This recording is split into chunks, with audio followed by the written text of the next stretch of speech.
The Lord be with you. I'm Deacon Keith Fournier, and our first reading is taken from the letter of the Apostle Paul to the Galatians.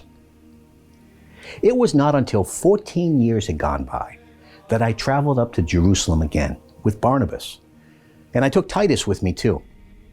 My journey was inspired by a revelation, and there, in a private session with the recognized leaders, I expounded the whole gospel that I preached to the Gentiles, to make quite sure that the efforts I was making and had already made should not be fruitless. On the contrary, once they saw that the gospel for the uncircumcised had been entrusted to me, just as to Peter the gospel for the circumcised, for he who empowered Peter's apostolate to the circumcision also empowered mine to the Gentiles. And when they acknowledged the grace that had been given to me, then James and Cephas and John, who were the ones recognized as pillars, offered their right hands to Barnabas and to me as a sign of partnership. We were to go to the Gentiles, and they to the circumcised. They asked nothing more than we should remember to help the poor, as indeed I was anxious to do in any case. However, when Cephas came to Antioch, then I did not oppose him to his face, since he was manifestly in the wrong. Before certain people from James came, he used to eat with Gentiles.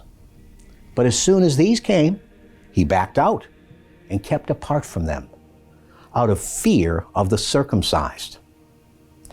And the rest of the Jews put on the same act as he did, so that even Barnabas was carried away by their insincerity.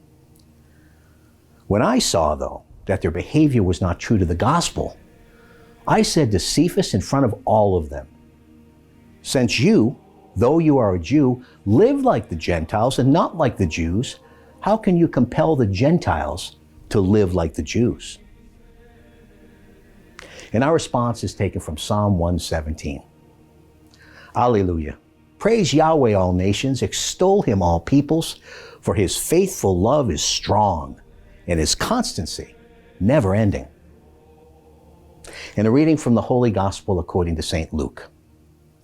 Now it happened that Jesus was in a certain place praying, and when he had finished, one of his disciples said, "Lord, teach us to pray, as John taught his disciples."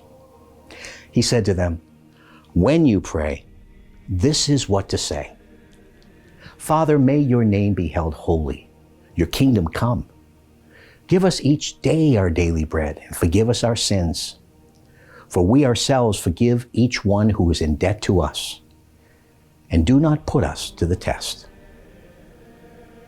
The Gospel of the Lord.